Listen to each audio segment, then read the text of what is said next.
बिस्मिल्लाहिर्रहमानिर्रहीम। शौहर जैसे ही ऑफिस से आया तो मुझे देखकर गुस्से से बोला, तुम अभी तक तैयार क्यों नहीं हुई? तुम्हें हर रोज हाथ पकड़कर तैयार करवाना पड़ेगा क्या? तुम जानती भी हो मुझे ये नखरे बिल्कुल पसंद नहीं है, फिर तुम ये सब क्यों करती हो? आज तो मुझे भी गुस्सा आ गया था। मैं चिढ़कर बोली, मुझे भी रोज रोज मुंह उठाकर किसी के घर जाना अच्छा नहीं लगता। किस चीज की कमी है हमारे घर में? अल्लाह का दिया हुआ सब कुछ तो है। मैं हर रोज ताज़ा खाना बनाती हूँ, मगर हम अपने घर का पका हुआ खाना छोड़कर आपके दोस्त के घर चले जाते हैं। फुरकान, समझने की कोशिश करें। इस महंगाई के दौर में कोई भी इतना अमीर नहीं होता कि हर रोज किसी न किसी की दावत करे। लोगों का बजट डिस्टर्ब हो जाता है। आप क्यों अपने दोस्त पर इतना जुल्म करते हैं? मुझे यकीन है कि बहुत जल्द आपकी दोस्ती खराब हो जाएगी। फुरकान ने मेरा हाथ पकड़ लिया और बोला, सुमेरा, मेरी और फुरकान की दोस्ती सिर्फ तब खराब होगी जब तुम उसके घर जाने से इनकार करोगी। वो बहुत जिद्दी है। आज भी उसने हमारे लिए कोरमा बनवाया है। मैं बोली, फुरकान, मैंने भी आज कोफ्ते और कीमा बनाया है। आप अपने दोस्त और उसकी बीवी को हमारे घर पर मदऊ करें। फुरकान मुझे घूरने लगा था। वो बोला, तुम्हारे पास फकत 10 मिनट है। तुम तैयार हो जाओ तो अच्छा है, नहीं तो फिर तुम मेरे गुस्से से बखूबी वाकिफ हो। इतना कहकर फुरकान कमरे से बाहर निकल गए थे, जबकि मैं अपना समूह लेकर बैठ गई थी। मुझे अब अपनी बेबसी का बड़ी शिद्दत से एहसास हो रहा था। न जाने मर्द हर चीज में अपनी हुक्मरानी ही क्यों चलाते हैं। मैं उठी और अच्छा से लिबास पहनकर बाहर निकल आई थी। फुरकान की नज़र मुझ पर पड़ी तो वो खुश हो गया था। कहने लगा, इस दुनिया की सबसे खूबसूरत और अच्छी लड़की हो तुम सुमेरा। मेरी बस तुमसे इतनी सी गुजारिश है कि मेरे साथ हर चीज़ में जिद मत किया करो। मैं तुम्हें बहुत चाहता हूँ, मगर गुस्से का तेज हूँ, इसीलिए जल्दी गुस्सा आ जाता है। मैंने सर हिला दिया था। हम दोनों मियाँ बीवी गाड़ी में जा बैठे थे। मैं सोचने लगी थी कि हम दोनों की अच्छी भली जिंदगी गुजर रही थी। न जाने ये दोस्त कहाँ से हमारी जिंदगी में आ गया था। जब से फुरकान की मुलाकात जीशान से हुई थी, तब से हमारी जिंदगियों में एक किस्म का भूचाल आ गया था। ये तकरीबन कोई 15 दिन पहले की बात है। एक दिन फुरकान ऑफिस से बहुत देर से वापस आया था। मैं बहुत परेशान थी। फ़ोन करती तो वो कॉल ना उठाता था। जब फुरकान घर आया तो मैं बोली, आप कहाँ रह गए थे? आपकी परेशानी में घुल खुल कर आधी रह गई हूँ। फुरकान मुस्कुरा दिया और बोला, आज मैं तुम्हें बता नहीं सकता कि मैं कितना खुश हूँ। मैं हंस दी और बोली, ऐसा भी कौन सा खजाना आपके हाथ लग गया है? तो फुरकान कहने लगा, खजाने से ज़्यादा कीमती चीज़ मिली है मुझे। आज मेरा पुराना दोस्त मिल गया है। वो मेरी ही ऑफिस में जॉब करने लगा है। हम दोनों स्कूल के दिनों के साथी थे, फिर कॉलेज भी एक साथ ही पढ़ा, मगर फिर जीशान अपने मामू के पास कुवैत चला गया था। कुछ अरसा तो हम दोनों का आपस में राब्ता रहा था, मगर फिर ये राब्ता ख़त्म हो गया तो कुछ खबर ही नहीं थी कि आखिर वो कहाँ है। अब जब वो मुझे मिल गया है तो मैं बहुत खुश हूँ। आज हम दोनों ऑफिस में ही बैठे बातें करते रहे। कुछ इल्म ही नहीं हुआ कि कितना वक्त गुजर गया है। अब मैंने कल जीशान को और उसकी बीवी को खाने पर बुलाया है। तुम बेहतरीन सा इंतज़ाम कर देना। मैंने हामी भर ली थी। मेरा शौहर खुश था तो मुझे भी अच्छा लग रहा था। अगले रोज़ ऑफिस जाने से पहले ही फुरकान ने मुझे याद दहानी करवाई थी कि आज मेरे दोस्त की दावत है। मैं बोली थी कि आप बेफिक्र हो जाए, हर चीज़ बेहतरीन होगी। मैंने शाम तक बहुत ही अच्छी सी दावत का एहतमाम कर लिया था। फुरकान भी तैयारी देखकर खुश हो गए थे। तकरीबन 1 घंटे बाद ही जीशान और उसकी अहलिया हमारे घर आ गए थे। हम दोनों ने उनका बहुत ही पुरतपाक इस्तकबाल किया था। मैं ये देखकर हैरान रह गई थी कि जीशान की अहलिया सना व्हील चेयर पर आई थी, जबकि जीशान तो हट्टा कट्टा मर्द था। वो बहुत वजीह था। मुझे तो ये समझ नहीं आ रही थी कि उन दोनों का जोड़ कैसे बन गया। खैर, मैंने डाइनिंग टेबल पर खाना लगा दिया था। हम सब ने मिलकर खाना खाया और मेरी बहुत तारीफ भी हुई। मैं बहुत मसरूर थी। खैर, फिर फुरकान और उसका दोस्त आपस में बातें करने लगे तो मैं सना को अपने कमरे में ले आई थी। हम दोनों बातें कर रही थी। उसने मुझे बताया था कि उसे खाने पकाने का बहुत शौक है। जीशान भी आए दिन किसी न किसी दोस्त को घर पर मदऊ जरूर करते हैं। सना कहने लगी, अब जब भी जीशान आपको और आपके शौहर को दावत दें तो अब जरूर आइएगा। मैंने हामी भर ली थी और मुझे कहाँ इल्म था कि यह दावतों का ना खत्म होने वाला सिलसिला अगले ही रोज से शुरू हो जाएगा। अब तो मुसलसल 15 दावतें हो चुकी थी। मैं गाड़ी में चुपचाप बैठी थी। तब फुरकान कहने लगा, तुम नाराज हो? मैं बोली, फुरकान, सना माजूर है। व्हील चेयर के सहारे वो जाने कितनी मुश्किल से अपनी जिंदगी बसर कर रही होगी। ऐसे में रोज रोज की दावतें यकीनन उसको डिस्टर्ब करती होंगी। मेरी बात सुनकर जीशान हंस दिया और बोला, तुम भी न जाने क्या कुछ सोचती रहती हो। सुमेरा, मुझे जीशान ने बताया है कि उसकी बीवी इन दावतों का खास एहतमाम करती है, बल्कि वही तो जीशान पर दबाव डालती है कि आप कल भी अपने दोस्त को दावत पर बुलाइएगा। मैं बोली, फुरकान, इसके पीछे उसका क्या मकसद है? मेरी बात सुनकर फुरकान को चुप लग गई थी। फिर बड़ी मुश्किल से बोला, हर चीज के पीछे किसी मकसद का होना जरूरी नहीं है। तुम न जाने हर किसी को शक की निगाह से क्यों देखती हो। खैर सना का घर आ गया था। हमें देखकर सना और उसके शौहर ने खुशी का इजहार किया था। खाना बड़े ही खुशगवार माहौल में खाया गया था। जब सना ने बर्तन उठाने के लिए मुलाजमों को आवाज लगाई तो मैं बोली, कल रात का खाना आप लोग हमारे घर खाएंगे। मेरी बात सुनकर सना तड़प ही गई थी। वो बोली, क्यों, क्या बात है सुमेरा, तुम्हें मेरे खाने में कोई नुक्स नजर आया है क्या? मुझे तो यकीन था कि मैं अच्छा खाना बनाती हूँ, मगर तुम मेरे हाथ के बने खाने से इनकार क्यों कर रही हो? मैं मुस्कुरा दी और बोली, ऐसी कोई बात नहीं है सना, मुझे तुम्हारे खाने निहायत अच्छे लगते हैं। बस मैं तो चाहती हूँ कि अब हमारे घर खाना खाया जाए। रोज रोज हम आपके घर आ जाते हैं तो ऐसे अच्छा नहीं लगता।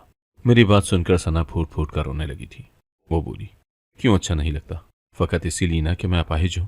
तुम सोचती होगी कि बेचारी लंगड़ी किस तरह काम करती होगी। मेरी हर दोस्ती की राह में मेरा लंगड़ापन हायल हो जाता है। मैं तो बहुत खुश थी कि चलो जीशान की बदौलत मुझे भी एक अच्छी दोस्त मिल गई है, मगर ये तो मेरी खाम ख्याली थी। मुझे तुम्हारी बातें सुनकर बहुत अफसोस हुआ है। सना तो ऐसे रोना शुरू हुई कि फिर चुप होने का नाम ही नहीं ले रही थी। अब तो मुझे शर्मिंदगी हो रही थी। मैं बोली, सना ऐसी बात नहीं है, तुम बिला वजह अपने जहन पर जोर मत डालो। तब सना फुरकान से बोली, आप मुझसे वादा करें कि जब तक हम आपको अपने घर बुलाते रहेंगे आप जरूर आया करेंगे। फुरकान कहने लगा, हाँ हाँ भाभी, ऐसा ही होगा, आप बिल्कुल भी फिक्र न करें। इस ड्रामे के बाद सना बिल्कुल नॉर्मल हो गई थी। वो मेरे साथ मुस्कुरा मुस्कुरा कर बातें कर रही थी, अपनी शॉपिंग दिखा रही थी, मगर मुझे कुछ भी अच्छा नहीं लग रहा था। इसीलिए सरदर्द का बहाना बनाकर मैंने फुरकान को जल्दी घर चलने पर मजबूर कर दिया था। गाड़ी में बैठते ही फुरकान कहने लगा, सुमेरा, आज तुमने जो भी किया मुझे बिल्कुल भी अच्छा नहीं लगा। मैं बोली, किसी को दावत पर बुलाना अगर इतना ही गलत है तो फिर हम हर रोज सना के घर क्यों जाते हैं? मैंने फकत इतना कहा था कि कल आप लोग हमारे घर आएंगे, मगर उसने तो इतना हंगामा किया जैसे हमारी अपनी कोई जिंदगी है ही नहीं। हम तो उसकी मर्जी के गुलाम हैं। आज की हरकत के बाद तो सना मेरे दिल से उतर गई है। अब मैं दोबारा इसकी शक्ल भी नहीं देखूंगी। इसीलिए बेहतर यही है कि आप अपनी दोस्तियों को अपने तक महदूद रखें। ना मैं सना के घर जाऊंगी और ना ही वो मेरे घर आए। बस मैंने तय कर लिया है। फुरकान कहने लगा, तुम कैसी बातें करती हो यार? क्या तुम नहीं जानती कि माजूर लोग बहुत ही हसास होते हैं? उन्होंने सारी जिंदगी अपने मुतालिक इतनी बातें सुनी होती हैं कि वो एक नॉर्मल जिंदगी गुजारने के काबिल ही नहीं रहते। हर बात, हर इशारे को अपनी जानिब मोड़ लेते हैं। सुमेरा, तुम तो बहुत ही समझदार हो। मुझे तुमसे इस किस्म के रवैये की तवक्को नहीं थी। अब कल हम दोनों न सिर्फ उनके घर जाएंगे बल्कि तुम सना से माजरत भी करोगी। मैंने बड़ी हैरत से फुरकान की जानिब देखा था। वो पहले तो ऐसा नहीं था, एक समझदार इंसान था। न जाने अब वो ऐसी हरकतें क्यों करने लगा था। मैं बोली, फुरकान, अगर मैं आपके साथ ना चलूं तो? फुरकान कहने लगा, मैं तुम्हें तलाक दे दूंगा। ये अल्फाज सुनकर तो मुझ पर सातों आसमान गिर पड़े थे। क्या ये सब फुरकान ने ही मुझसे कहा था? मुझे तो अपने कानों पर यकीन ही नहीं आ रहा था। मैं फटी फटी निगाहों से फुरकान की जानिब देखती रही थी, मगर वो मुझे नजरअंदाज करके ड्राइविंग करता रहा था। मेरी आंखों से बहुत से आंसू भी गिर गए थे। फुरकान ने तो मुझसे हमेशा अपनी मोहब्बत का दावा किया था। हम दोनों तो तब से साथ थे जब से हमें साथ का मतलब भी मालूम नहीं था। फुरकान हमारे मोहल्ले में रहता था। वो अपने वालिदैन की इकलौती औलाद था, जबकि मैं तो 6 बहनों की 7वीं बहन थी, जिसके घर में कोई हैसियत नहीं थी। फुरकान मोहल्ले के बच्चों के साथ खेलने जाता तो उसको सब तंग किया करते थे कि तुम अकेले हो, हम तुम्हारे साथ नहीं खेलेंगे। फुरकान की पैदाइश में उसकी वालदा के साथ पेचीदगी हो गई थी, जिसकी वजह से वो दोबारा मां नहीं बन सकी थी। उस वक्त मैंने फुरकान का साथ दिया था। मैं फुरकान के साथ खेला करती थी और यूं हम दोनों बहुत ही पक्के दोस्त बन गए थे। हमारे मोहल्ले में बहुत ही ज्यादा गुर्बत थी। हम भी गरीब घरानों से थे, लेकिन जब भी घर में कुछ अच्छा पकता तो मैं फुरकान के लिए जरूर लेकर जाया करती थी। यही तरीका फुरकान का भी था। वो भी अपनी हर खुशी में हमें याद रखता था और यूं हम दोनों बड़े हो गए थे। मैट्रिक के बाद मेरे वालिदैन ने मुझे आगे तालीम नहीं दिलवाई थी, क्योंकि घर में गुर्बत के डेरे थे, जबकि फुरकान की वालदा अपने बेटे को बड़ा अफसर बनाना चाहती थी। इसीलिए उन्होंने अपना सोना बेचकर अपने बेटे को आगे बढ़ाया था। इस दौरान भी मेरी और फुरकान की दोस्ती रही थी। हम दोनों अब एक दूसरे से मोहब्बत करने लगे थे और इस बात का इजहार फुरकान ने भी कर दिया था। वो कहने लगा, सुमेरा, तुम सिर्फ और सिर्फ मेरी हो, तुम पर मेरा ही हक है, इसीलिए तुमने किसी और से शादी नहीं करनी। तुमने उस दिन का इंतजार करना है जब मैं कामयाब हो जाऊंगा। मैं जैसे ही अपने कदमों पर खड़ा हो गया, अम्मी को तुम्हारे रिश्ते के लिए भेज दूंगा। फुरकान अपनी बात पर कायम रहा था। उसकी जॉब जैसे ही लगी उसने मेरा रिश्ता मांग लिया था। मेरे वालिदैन को कोई एतराज नहीं था और यूं हम दोनों की शादी हो गई थी। फुरकान एक बहुत ही अच्छी कंपनी में मुलाजमत करता था, इसीलिए उसे घर भी मिल गया था। फुरकान मुझे और अपनी वालदा को लेकर नए घर में शिफ्ट हो गया था। मैंने तो कभी ख्वाब में भी नहीं सोचा था कि मुझे इतनी अच्छी जिंदगी मिल पाएगी। मेरा शौहर मुझ पर जान निछावर करता था। वो मेरा बहुत ही ज्यादा ख्याल रखता था। हमारे घर में किसी चीज की कोई कमी नहीं थी। फुरकान की तनख्वाह बहुत अच्छी थी और खाने वाले फ़कत 3 अफराद थे, इसीलिए हमें किसी चीज़ के लिए तरसना नहीं पड़ता था। और फिर एक दिन अल्लाह की मर्ज़ी से मेरी दोस्तों जैसी सास का इंतकाल हो गया था। मैं और फुरकान इस गम में बराबर के शरीक थे। हम दोनों ने एक दूसरे को सहारा दिया था। अब खाला के इंतकाल के बाद घर में बड़ी उदासी छा गई थी। फुरकान ने मेरे लिए मुलाजमा का इंतज़ाम भी कर दिया था। गोया हम दोनों एक आइडियल ज़िंदगी गुजार रहे थे। हम दोनों एक दूसरे की इज्जत किया करते थे और मोहब्बत तो हम में बेहिसाब थी। शादी के पहले 2 साल बहुत ही खूबसूरत गुजरे थे, मगर अब न जाने ये ज़ीशान और उसकी बीवी हमारी जिंदगियों को ख़राब करने के लिए कहाँ से आ गए थे। मुझे अच्छी तरह याद है, फुरकान मुझसे अक्सर कहता था कि मैं तो तुम्हारे बगैर एक लम्हा नहीं गुजार सकता। तो फिर आज उसने इतनी बड़ी बात कैसे कर दी थी? उसने मुझे तलाक की धमकी क्यों दी थी? फ़कत अपने दोस्त की मासूर बीवी की वजह से। अब मैंने भी सोच लिया था कि दुनिया इधर की उधर हो जाए, पर मैं उनके घर में कदम भी नहीं रखूंगी। मैं सारी रात प्लानिंग करती रही थी कि किस तरह आज मैं सना के घर जाने से बच सकती हूँ, मगर मेरे जहन में कोई आइडिया ही नहीं आ रहा था। सुबह हुई तो मैंने फुरकान के लिए नाश्ता तैयार कर दिया था। खाना खाते हुए भी वो मुसलसल चुप था और ये इस बात की तरफ इशारा था कि उसका मूड हनूस खराब है। फुरकान काम पर जाने लगा तो बोला, जब मैं ऑफिस से घर आऊं तो तुम मुझे बिल्कुल तैयार मिलो, आज हमने ज़ीशान के घर जाना है। मैं बोली, अगर आपकी इसी में खुशी है तो मैं ऐसा ही करूंगी। मेरी बात सुनकर फुरकान के चेहरे के तासुरात जरा नरम पड़ गए थे। वो घर से निकल गया तो मैं सोचने लगी कि आखिर मैं किस तरह से ज़ीशान के घर जाने से बच सकती हूँ, क्योंकि मेरी भी पक्की जिद थी कि दुनिया इधर की उधर हो जाए, आज मैं वहां नहीं जाऊंगी। मैं यही सब सोचती जा रही थी जब मेरे दिल में अचानक से एक ख्याल आया था। मैंने जल्दी से अम्मी का नंबर मिला लिया और उनसे कहा कि आप फुरकान को फ़ोन करके कहें कि मुझे आपके पास ले आए। आप अपनी तबीयत की खराबी का बहाना करना। मेरी बात सुनकर अम्मी हैरान रह गई थी।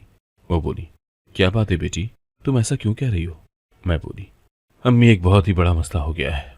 अगर आपने मेरी मदद न की तो मैं बहुत बुरी तरह फंस जाऊंगी, इसीलिए आपको खुदा का वास्ता है कि मेरे लिए कुछ करें। मेरी बातें सुनकर अम्मी परेशान हो गई थी। वो कहने लगी, अच्छा ठीक है, मैं कुछ ना कुछ करती हूँ। इतना कहकर अम्मी ने फ़ोन बंद कर दिया था और फिर तकरीबन आधे घंटे बाद मुझे फुरकान की कॉल आ गई थी। वो कहने लगा, सुमेरा, तुम्हें एक बात बताना थी, मगर तुम परेशान मत होना। मैं बोली, क्या बात है फुरकान, ऐसा भी क्या हो गया है जो आप ये सब कह रहे हैं? फुरकान कहने लगा, अभी थोड़ी देर पहले ही तुम्हारी अम्मी का फ़ोन आया था। वो बता रही थी कि उनकी तबीयत ख़राब है, इसीलिए वो तुमसे मिलना चाहती थी। लेकिन तुमने परेशान बिल्कुल नहीं होना, आंटी की तबीयत इतनी भी ख़राब नहीं है। मैंने तुम्हारे लिए टैक्सी बुक करवा ली है, तुम उसमें बैठकर अम्मी की तरफ से हो आओ। मैं फुरकान को दिखाने के लिए फूट फूट कर रोने लगी थी।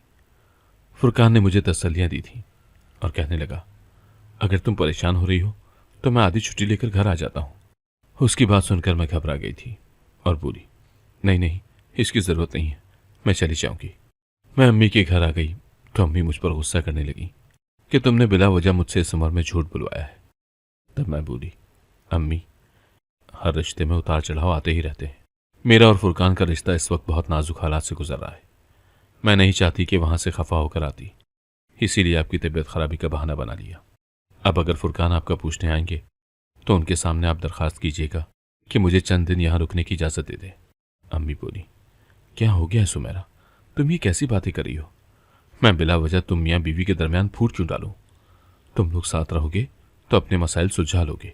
मैंने नफ़ी में सर हिलाया और बोली, साथ रहने से मसाइल में मज़ीद इजाफा हो जाएगा, शायद बात तलाक तक पहुँच जाए। इस नहज पर आकर अम्मी को मेरी बात मानना ही पड़ी थी। मैं अम्मी के घर रुक गई थी। शाम के वक्त फुरकान अम्मी के घर आए थे। वो बोला, आंटी, मुझे आपकी बहुत फिक्र थी, क्या हुआ है आपको?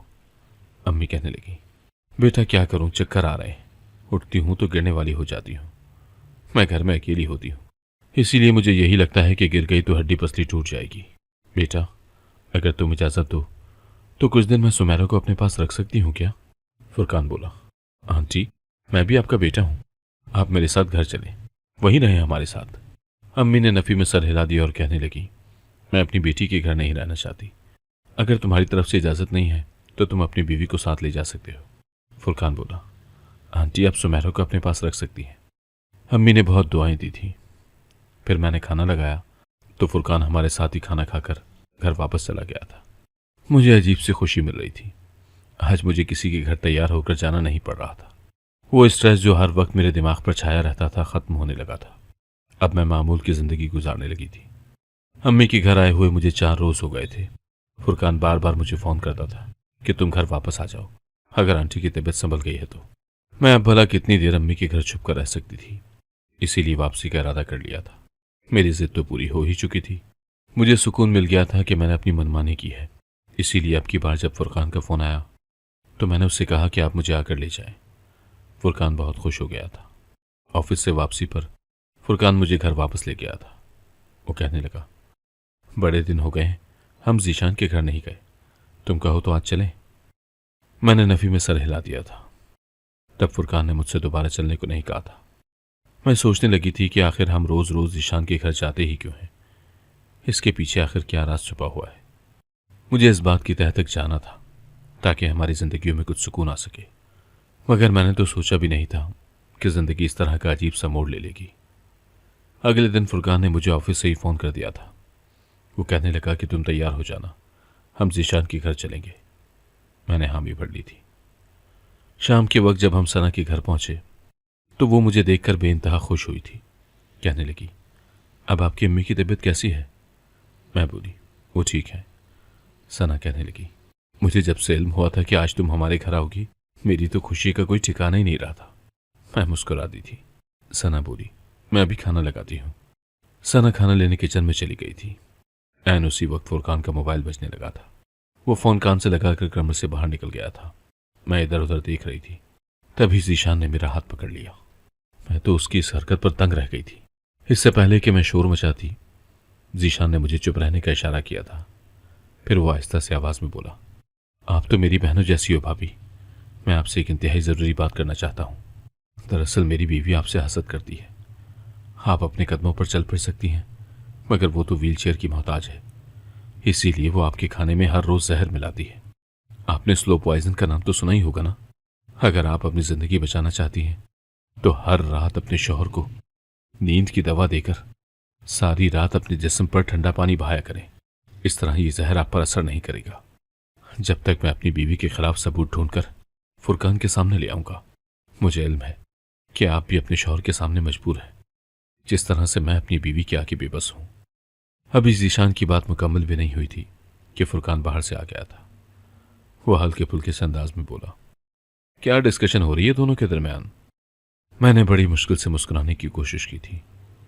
तब जीशान बोला, बस कुछ नहीं, मैं तो भाभी से उनकी वालदा की बीमारी की नौयत मालूम कर रहा था। सना भी आ गई थी। उसने खाना लगाया तो हम सब ने मिलकर खाना शुरू कर दिया था।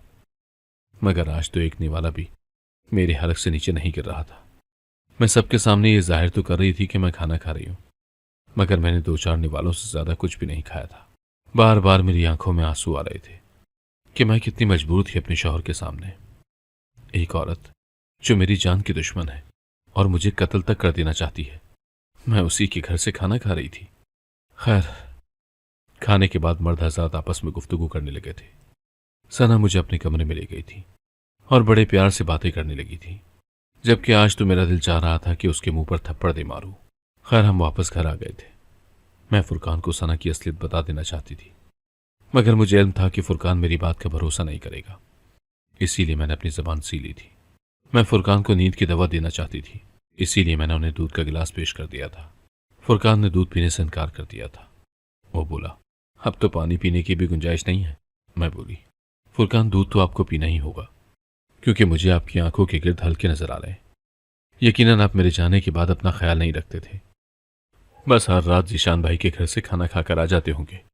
फुरकान ने नफी में सर हिला दिया था और बोला, नहीं, तुम घर में नहीं थी तो मैं भी जीशान की तरफ नहीं जाता था।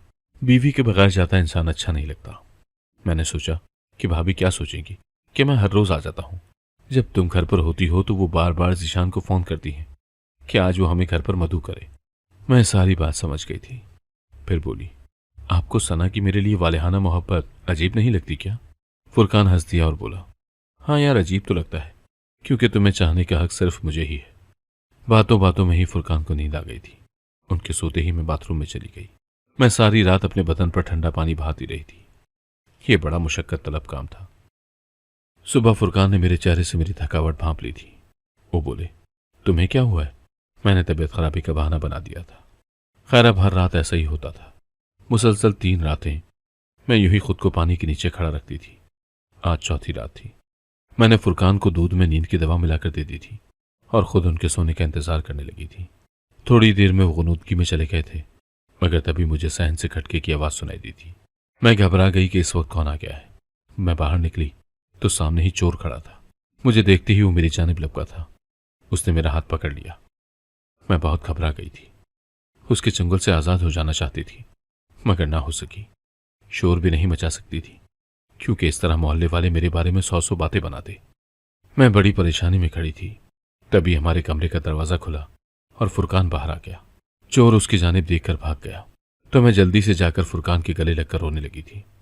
फुरकान ने मुझे एक झटके से खुद से जुदा किया और कमरे से दूध का गिलास ले आया था। उसने मुझे गाड़ी में बिठा लिया और लेबॉर्ट्री में ले गया। फुरकान ने फौरी तौर पर उस दूध का टेस्ट करवाया तो ये साबित हो गया कि उसमें तो नींद की दवा मिली हुई है। फुरकान की आंखों में पानी आ गया था। वो बोला, बताओ मुझमें या मेरे प्यार में किस चीज की कमी थी जो तुम यूं बाहर मुंह मारती फिर रही थी? मुझे हर रात नींद की दवा देकर तुम अपने घर किसको बुला लेती थी? मुझे बताओ वो लड़का कौन था? मैं फूट फूट कर रोने लगी थी और खुद को जीशान के कदमों में गिरा लिया था। आप मुझे गलत मत समझे, मैं आपको सारी बात बता देती हूँ।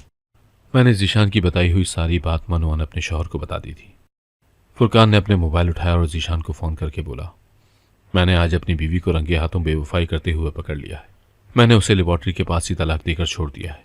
अब वो वहीं पर रहेगी। जीशान कहने लगा, ये तो तुमने बहुत ही अच्छा किया। बेवफा औरत का यही अंजाम होना चाहिए। फुरकान ने फोन बंद कर दिया था। जबकि मैं उसकी जानिब बड़ी हैरत से देख रही थी, तभी फुरकान का मोबाइल बजा था। ये सना की कॉल थी। फुरकान ने स्पीकर ऑन कर लिया था। सना फूट फूट कर रो रही थी। वो बोली, भाई आपने ये क्या कर दिया? आपने तो जीशान का सारा मंसूबा कामयाब कर दिया। वो यही तो चाहता था कि आप अपनी बीवी को छोड़ दें ताकि वो उसे अपना सके। जीशान जब पहली बार आपके घर आया था तब से उसकी आपकी बीवी पर नजर थी। इसीलिए वो हर रात आपको घर खाने पर मधु किया करता था ताकि सुमेरा की एक झलक देख सके। मैं सुमेरा को सारी हकीकत बता देना चाहती थी, इसीलिए उसे अपने कमरे में ले जाती थी, मगर वहां भी जीशान ने कुछ न कुछ रिकॉर्डिंग के लिए लगाकर छोड़ा हुआ था। इसीलिए मैं घबराकर अपनी बात उससे बता ना पाती थी। जीशान मुझे हर वक्त मेरे लंगड़ेपन के ताने देता था और मेरा नाम लेकर आपको घर बुलाता था, जबकि मैं तो इतनी मजबूर थी कि आपको मना भी नहीं कर सकती थी। जीशान एक बहुत ही बुरा इंसान है। इतना कहकर सना ने फोन बंद कर दिया था। फुरकान ने तभी जीशान की कार को देखा था जो लेबॉर्ट्री की जाने पड़ रही थी। फुरकान चुप गया। जीशान गाड़ी से निकला और बोला, मुझे पता चला है कि फुरकान ने आपको तलाक दे दी है। मैं इसीलिए आपको लेने आ गया हूं। फुरकान अच्छा आदमी नहीं है। उसने आपके खिलाफ सारी प्लानिंग की थी। अब उसकी प्लानिंग का जवाब हम देंगे। अगर आप रजामंद हो तो हम शादी कर लेते हैं और यूं फुरकान को मुंह की खानी पड़ेगी। उसी वक्त फुरकान सामने आ गया था। जीशान तो जर्द पड़ गया था। तब फुरकान ने जीशान के मुंह पर थप्पड़ दे मारा था। सारा सच सामने आ गया था। अल्लाह ने मुझे तबाह होने से बचा लिया था, मुझे रुस्वा होने से बचा लिया था। बेशक लोग जितने भी मकरो फरेब कर लें, अल्लाह की चाल ही आखिरी साबित होती है। वही सबके पर्दे रखने वाला है। अगर आपको आज की कहानी पसंद आई है तो वीडियो को जरूर लाइक कीजिएगा और अपने दोस्तों के साथ भी शेयर कीजिएगा। और हाँ, अगर आपने अभी तक हमारा चैनल सब्सक्राइब नहीं किया तो जरूर सब्सक्राइब करें। मिलते हैं कल एक नई और दिलचस्प कहानी के साथ। अल्लाह हाफिज।